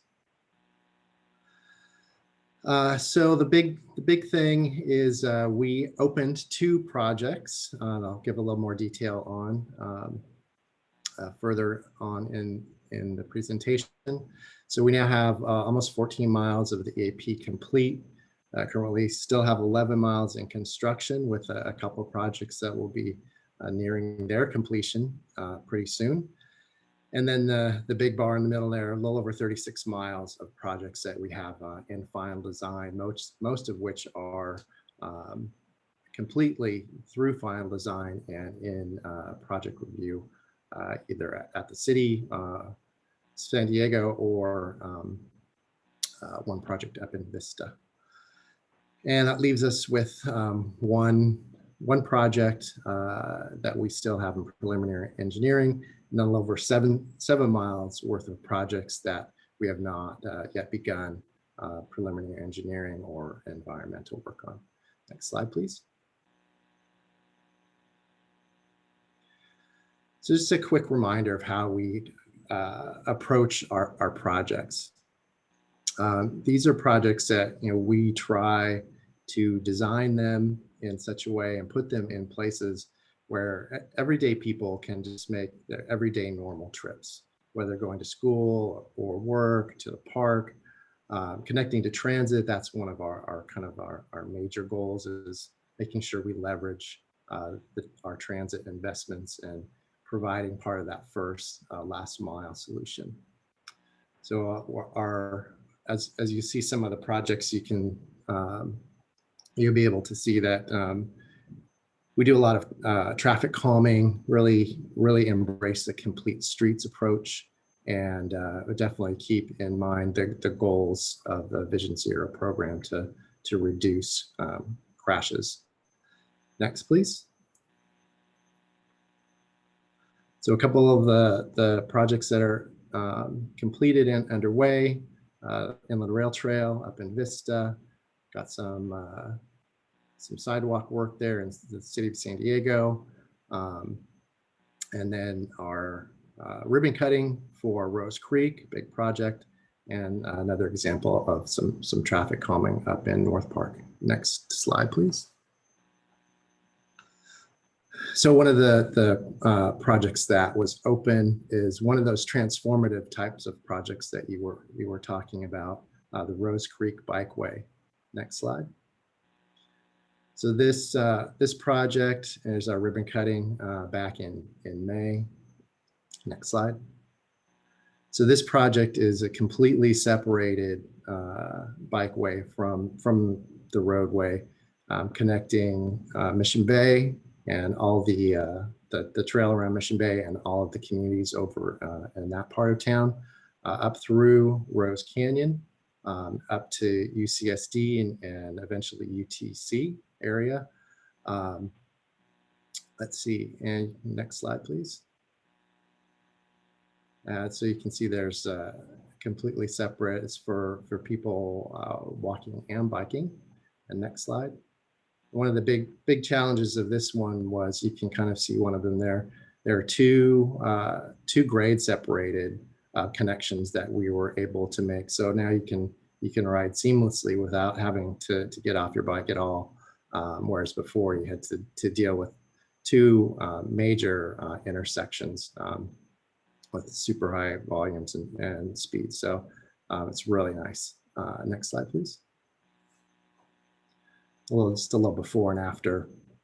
And we were able to work with the Rose Creek Conservancy and of course, Army Corps and all the other environmental folks to make sure that we were able to remove as many or invasive species as possible and replant some of those areas with native habitat. Next slide. And then, of course, you may guess that this one was the virtual ribbon cutting for the Inland Rail Trail during the pandemic. Cut the ribbon cutting last fall. Sorry, that was in January. Next slide. This is another about 3-mile project in the county of San Diego and the city of Vista, running parallel with the Sprinter, and making connections to all the between and to all the Sprinter stations as well. Next slide. Another bridge that we were able to kind of fill a gap there to make a continuous bikeway. Next slide, please. And one more shot of the Inland Rail Trail up there. I think this is in Vista. And next slide. Okay, moving on to our project still in construction. We have our Georgia Meade Landis project in North Park Mid-City there. You can see that in the green, and then the other parts of the network up there. Altogether, it's about 13 miles of traffic calmed and separated bikeways in North Park Mid-City areas. Next, please. So this project, as I mentioned before, has a lot of traffic calming features. There are 15, I believe we have 15 neighborhood traffic circles. At this point, either 14 of them are either complete or underway. So we're really getting there. Next, please. So it does feature a couple other traffic calming measures. A little bit hard to see that this one's still in construction. It's called a bend out, and we put these in places where there are real high right turn volumes to kind of separate the movement between people biking and people driving. Improves that turning conflicts and turning safety. Next. And then pretty much everywhere we can. Where there's a school, we put in a raised crosswalk as well. So that's another traffic calming feature, and just raises the visibility for the primary locations where kids connect to their campus. Next, please. So it's not all traffic calming and safety features. There's a lot of, over the past few years, there's a lot of new stormwater requirements in the county. So as we go through all our projects, no matter what kind of projects they are, we have to put in stormwater quality features like this BMP here in North Park. So it does add some cost and some time, but that's all part of the project process that we all have to do now. But it does have some good benefits. Next slide. So this one is about 67% complete, 6.5 miles, and we are still on schedule to open to the public next spring of 2022. And next slide, please. Okay, next project. If you've been downtown, you've certainly seen this one. Uptown Bikeways 4th and 5th. It's a one-way protected bikeways on 4th Avenue and 5th Avenue. A little over 4 miles in total, and you can see how it's connecting to the other parts of the Uptown network, and then the dash lines are how it's connecting over to the North Park Mid-City network. So overall, it's over 26 miles of traffic calm and protected bikeways. We're really trying to emphasize our network connectivities. Next slide. Well, rendering of how we imagined it was going to look. Next slide, please. And these are some of the features that you saw. It's important to note that the kind of the nexus of these projects are bikeways, but we have a really high investment in improving the pedestrian experience and pedestrian safety as well with these pop-outs and other traffic calming features. Next, please. You can see there's a little before and after up in Hillcrest on 5th Avenue, that's pretty much done now. We're just waiting for some final striping and signage. Next slide, please. One more shot, some more bulb outs and traffic calming. You can see how the bikeway is next to the curb now with the raised median, and then the parking, and still two travel lanes and parking on the other side of the street. Next slide. All right, this one is like I said, a little over 4.5 miles. We're about at the 63% mark, probably a little more than that now. And we are definitely on track to open by January of 2022. Next slide. Oh, and I forgot to mention one thing that is actually pretty important. It's in the report, but I just wanted to mention it here too. Since we last spoke to you, we received two grants, one for $12 million. These are both for construction, $12 million for the Inland Rail Trail, and $7 million for the Uptown Bikeway Washington Street project. So that brings our outside non-transnet funding for the program to approximately $146 million, which represents 43% of our current program funding for the Bikeway EAP. Okay, so we have 5 projects currently under development under our old process with the Development Services program, a division over at the City of San Diego, and two projects in our new process.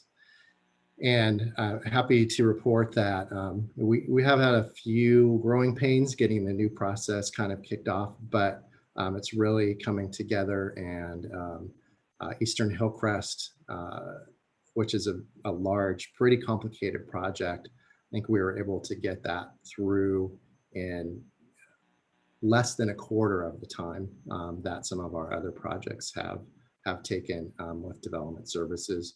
So we appreciate the city of San Diego and the mayor's office getting us set up with some dedicated staff that we work with on a daily basis to kind of iron out questions and project issues and make adjustments and some redesign of our projects so we can get them through the process a lot faster.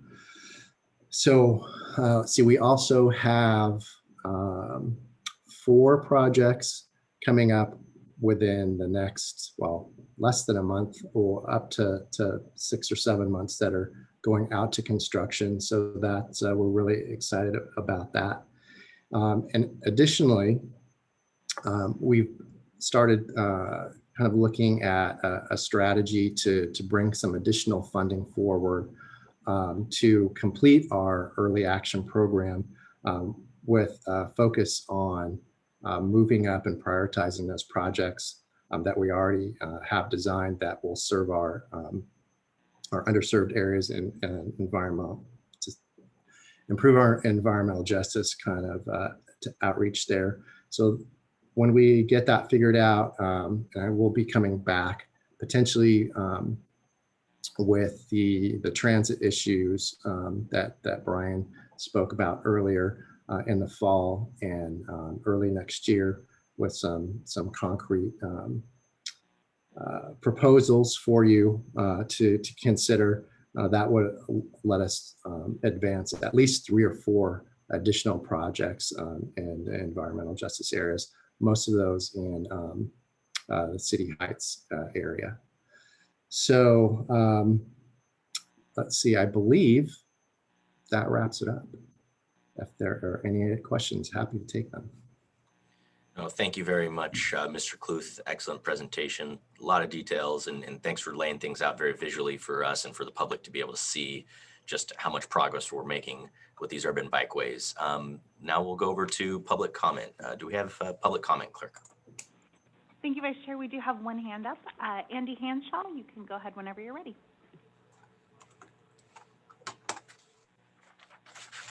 Thank you. Andy Hanshaw, Executive Director with the San Diego County Bicycle Coalition. And just want to say thanks and recognize Chris and his team for the great progress that they've been making to build these bikeways after years and years of work and advocacy from our end and others joining. But this is exactly the type of mobility options that people are now starting to realize are safe, comfortable, connected, and will actually get more people riding. And I'm sure you're all well aware of the significant increase in bicycle ridership over these last 14 months or so. And a lot of that is largely due to calmer streets, clearer streets. Unfortunately, some of that's coming back, but the reality of safe bikeways only speaks volumes for the future of mobility and bicycling for our region. So really thankful and excited for the progress that the Bikeway project or regional bike plan is making. And it's just exciting to see it all happen. Rose Creek is a beautiful bikeway. I encourage folks to go check it out and see what an incredible difference it's been for making it safe and a better connection, and for that corridor. The only note I'd also add to this is as we complete these bikeways and the cities take them on, I just want to make a shout out or a plug for continued maintenance of these bikeways. It's great that we build them and they're beautiful when they launch, but it's really important that we maintain them and keep them safe and the conditions clear for folks to use them. So, and so I just wanted to make that shout out to the cities that do end up taking on those responsibilities, that maintenance is really important to bicyclists. And lastly, just monitoring and evaluation as we build these bikeways. I think it's also really important that we evaluate and are able to count riders and ridership and see the difference and impact that these are making in our region as we shift people out of their cars and giving people choices with these urban bikeways and other bikeways that connect. It's really important that we have data and monitoring and evaluation in place to see how they're working. So thank you, SANDAG team. Thank you, Chris and your bike team. And we're just really excited for the future with these regional bikeways. Thank you. Thank you. We do have one more speaker, Stephanie Hernandez. You can go ahead when you're ready, Stephanie. Thank you. 3 for 3 today. I just want to quickly say, thank you for taking the time to do this presentation today, Chris. And I also just really want to elevate what Andy mentioned today. He's hit it all on point, but I would just love to add that we're really excited for the Orange Avenue Family Friendly Bikeway to get the funding for it. This is really instrumental for communities like City Heights to get access to bikeways and areas where families feel safe to ride with their children. So we're really excited to see that come to fruition. And we hope that we'll be able to see a lot more of these, not only in City Heights, but again, in other urban areas, like mentioned with Barrio Logan and things like that. So great work, more to come, and we're excited to continue working with y'all for any other help that you might need. Thank you.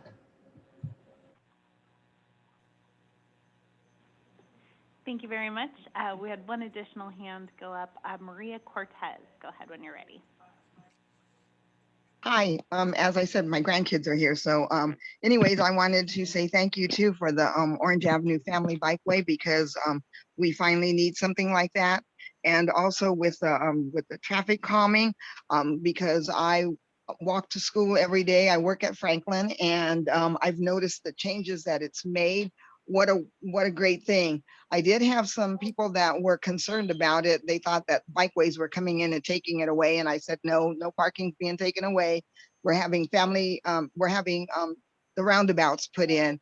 And I emphasized, the safety for the families and the kids there.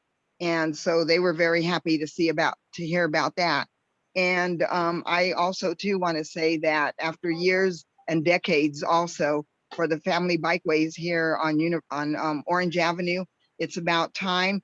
And I too want to say thank you for the walkability and the bikeways and safety that SANDAG has been working with the community, because after all, we the community are the ones that matter, and we live here. And I just want to say thank you again. Thank you. Thank you very much. And David Grubb, you can go ahead when you're ready. Good morning, committee members. David Grubb, Transportation Chair, Sierra Club San Diego.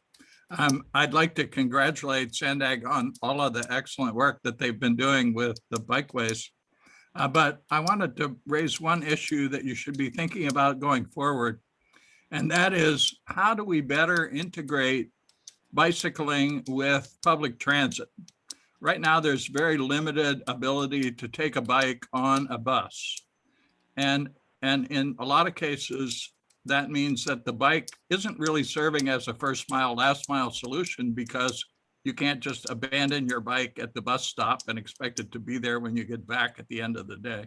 So that's something that you should be looking at going forward. Thank you.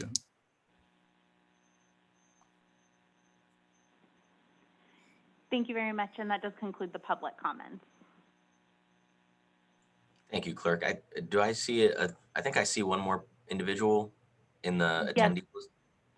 Mayor Ritter is not able to be promoted, but she would like to make some comments. If you could call on her during. Very good. Yes, I will call on. I'll start with Mayor Ritter. Please go ahead. Great.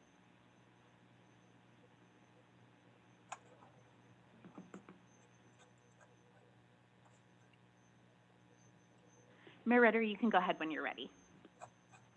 Can you hear me now? Yes, we can. Thank you. Oh, I just wanted to congratulate SANDAG on the bicycle projects and thank them for being persistent and getting the gap funding for our Vista bicycle lane there, because it's so important to fill the gap in the middle. We have, the two ends and we need the middle. So I'm just excited to have that funding come through, that grant come through, and I just wanted to thank you for that. Thank you very much. I also see up in the panelists with hands up, Councilmember Zito. Yeah, thanks, Vice Chair, and thanks, Chris, on the very thorough and excellent update on our bicycle infrastructure and active transportation progress, which is very important. And I'm excited to see the focus that we continue to have on it, and hopefully increased focus in the coming months and years. I've used part of the Rose Canyon infrastructure when I've biked actually to the SANDAG offices, and now we just need to fix the area around Pacific Coast Highway because I haven't figured that part out yet, but looking forward to biking again when we open up the offices to the board members in September. I did have a couple of comments, one of which is you did mention that there was a lot about traffic calming, and I can't emphasize enough that when we build separate bicycle facilities alongside of existing roadways, or integrated into the existing roadways, the traffic calming aspect of that is so important. We need to continue to focus on that because with protected bike lanes, they can provide additional safety, and they certainly provide the perception of additional safety. But if you still have high speed traffic moving next to you, it really doesn't provide the safety that people think it does and can actually add more risk. And so we need to make sure that we have a complete and comprehensive approach as we're doing that. And it seems like we're doing a pretty good job so far, but not all of the infrastructure that I've seen implemented around the county is necessarily following that model. The one question I did sort of have is to Andy's comment about a lot of cyclists. The one other thing I've observed is there has not only been a significant increase in cycling, but there has been like almost an exponential increase in particular areas with e-bikes. And the one difference with e-bikes, which is a little bit scary, is in the old days, if you had a cyclist going by you at 25 miles an hour, you knew that was an experienced cyclist with a lot of time in the saddle.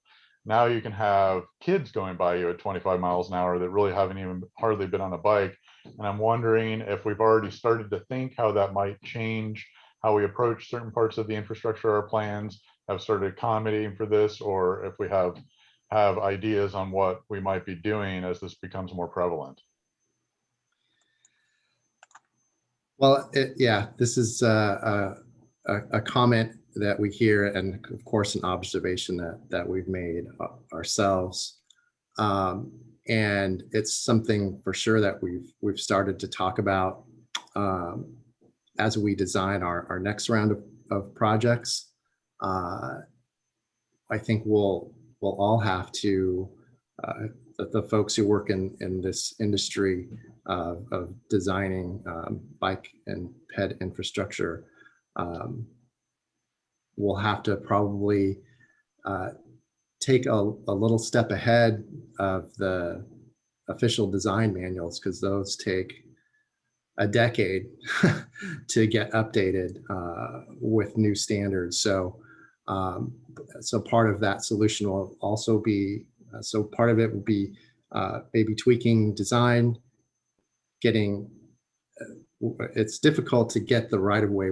We do kind of have to scrabble for, but I think that with the advent of the number of e-bikes we've seen, maybe we can make that case a little bit easier, because it's something that everyone sees.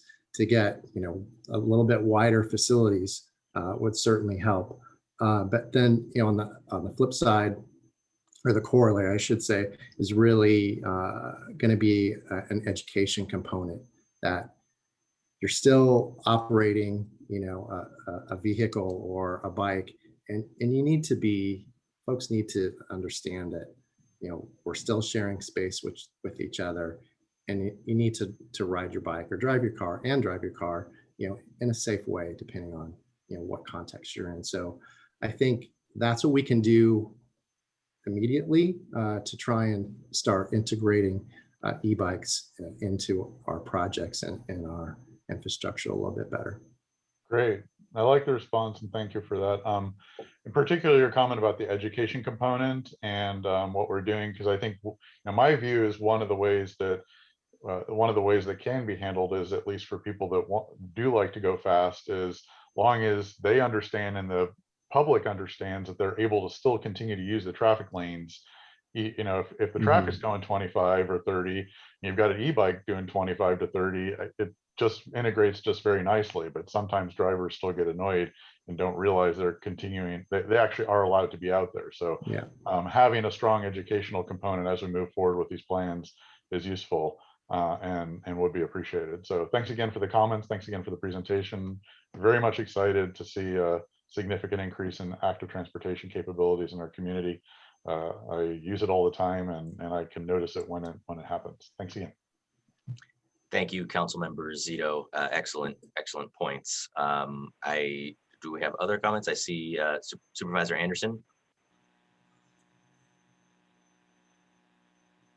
I'm sorry, you're muted, sir.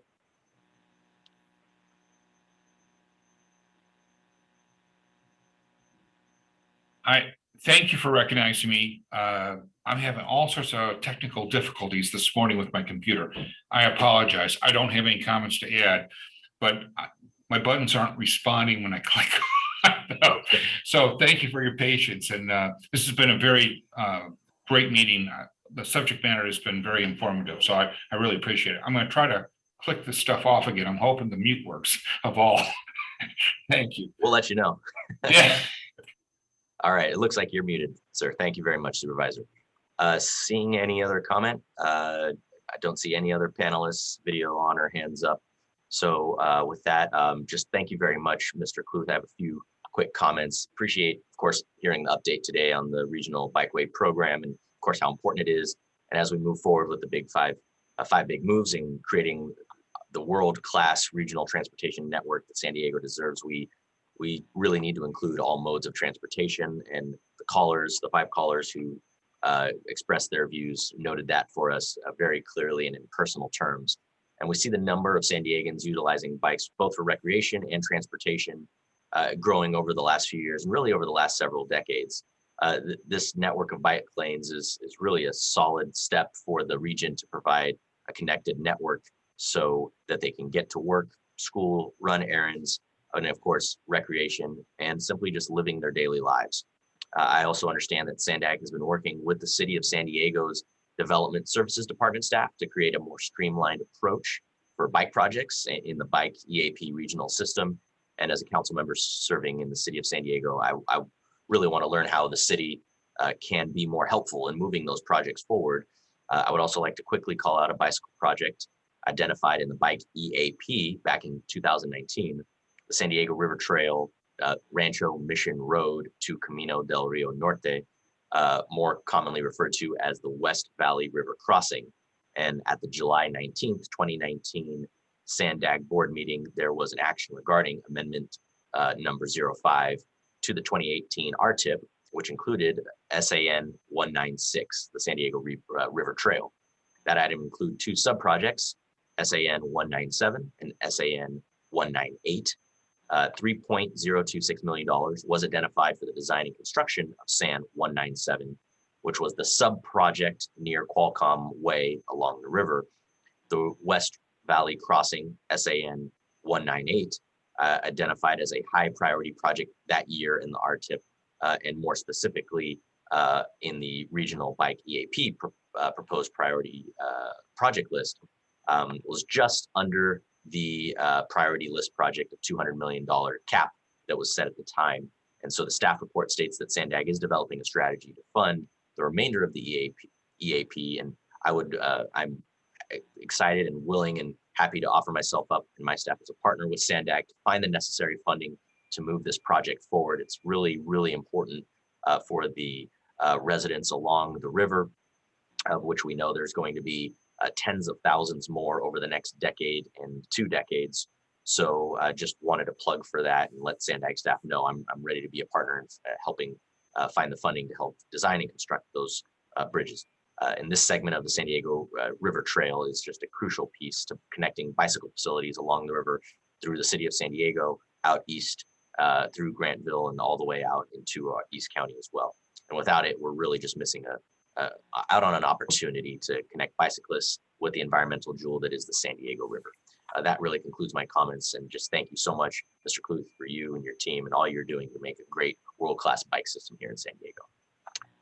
With that, we will move along to item number 10, which is the SANDAG 2021 Federal Transit Administration Title VI program update. Happy to have Ms. Sally Goodman with us today. Please go ahead. Hi, good morning, Vice Chair Campillo and the members of the Transportation Committee. My name is Sally Goodman. I'm a social equity analyst in the Office of Diversity and Equity, and I'm presenting on item 10, which is the SANDAG 2021 Federal Transit Administration Title VI program update. Next slide, please. Title VI of the Civil Rights Act of 1964 prohibits discrimination by recipients of federal funding on the basis of race, color, and national origin. Next slide. 2 executive orders also inform our Title VI work. That's Executive Order 12898, which recognizes that people of color and low-income persons are more likely to bear the burden of environmental harms, and Executive Order 13166, which requires recipients to provide meaningful access to people who don't speak English very well. And that is the legal definition of limited English proficiency. Next slide, please. In 2012, the Federal Transit Administration issued guidance to grantees on how to comply with Title VI regulations. The circular contains detailed information for all recipients, as well as specific requirements for metropolitan planning organizations, such as SANDAG. It requires recipients to prepare and submit a Title VI program every 3 years, and our 2021 program must be submitted to the FTA before October 1st of this year. Of course, as you know, there are lots of other state and local civil rights laws and regulations that help us carry out work in support of equity. This program, however, only requires us to respond to the FTA requirements. Next slide, please. So some key elements of this year's Title VI program include these general requirements: a notice to the public about their Title VI rights, Title VI complaint procedures and forms, and a report about complaints that were received over the last 3 years, details about how SANDAG promotes inclusive public participation and provides meaningful access to people who don't speak English very well, and also information about the demographic makeup of various advisory bodies. Next slide, please. In addition, in our role as an MPO, SANDAG conducts planning activities for the region. So the Title VI program contains details about these planning activities, drawing heavily from the regional plan and from the Regional Transportation Improvement Program, the RTIP. This content emphasizes how the public engagement carried out during the development of these plans tried to make it easy for populations protected by Title VI and the executive orders to get information and to provide input about the plans. Next, and because SANDAG provides pass-through funding to subrecipients, we must provide details about how we provide that assistance to and monitor subrecipients, a description of how we develop the competitive selection process for projects submitted to the FTA. In this content, we must emphasize methods used to ensure the equitable distribution of funds to subrecipients that serve predominantly minority populations, including Native American tribes. And we must provide a description of SANDAG's criteria for selecting entities to participate in FTA grant programs. Next slide. Finally, the program must contain proof of equity analyses conducted over the last 3 years. Because SANDAG is responsible for fair coordination in the region, we conduct the fair equity analysis process when considering proposals for fare changes, such as the recent fare change incorporating the new Pronto fare system. Sometimes we also conduct such analyses on behalf of the 2 local transit agencies, such as analyses to determine sites or locations of facilities. Recently, staff supported equity analyses of the downtown bus stopover and multi-use facility project and the MTS Division 6 bus maintenance facility project.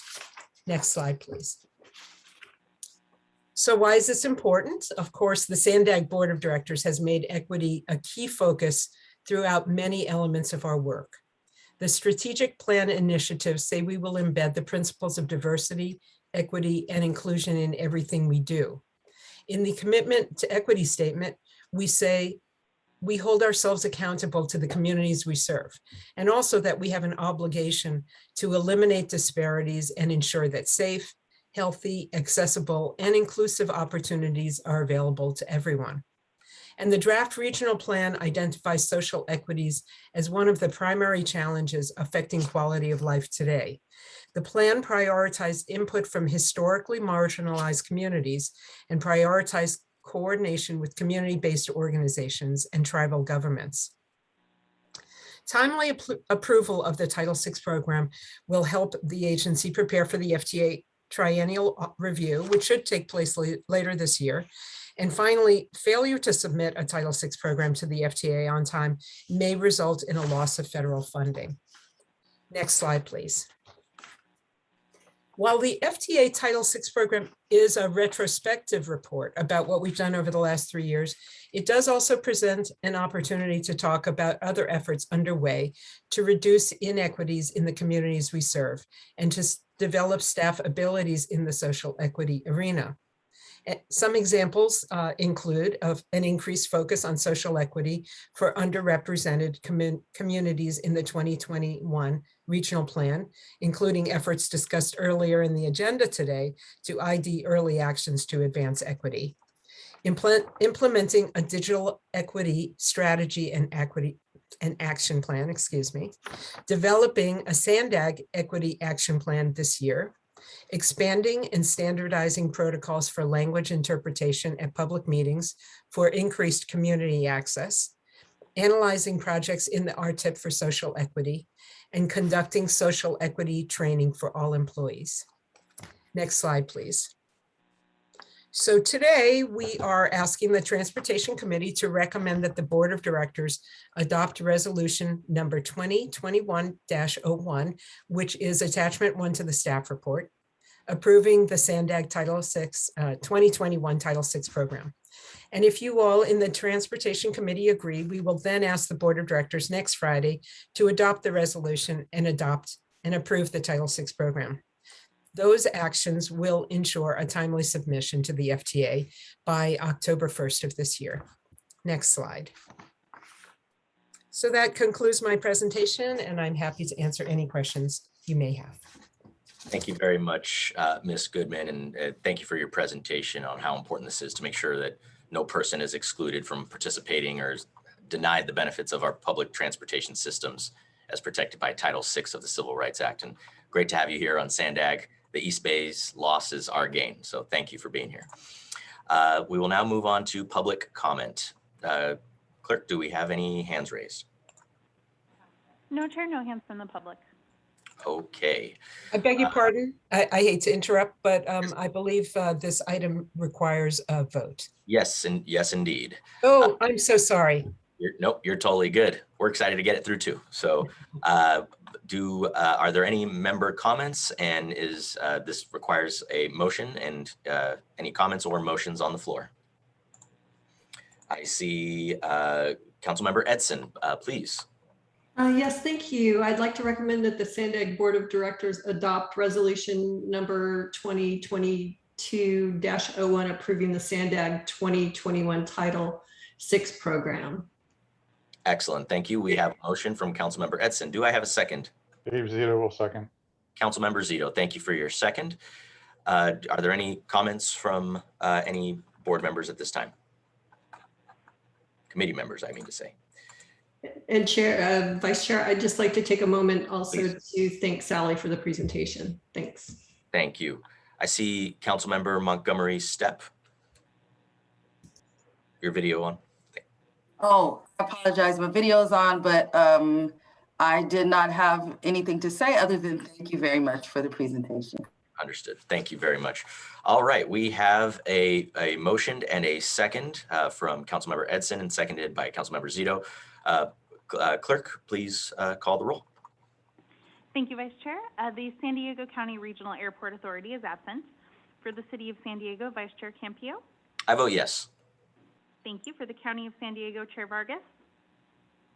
Vargas, yes. Thank you. For East County, Councilmember Mendoza.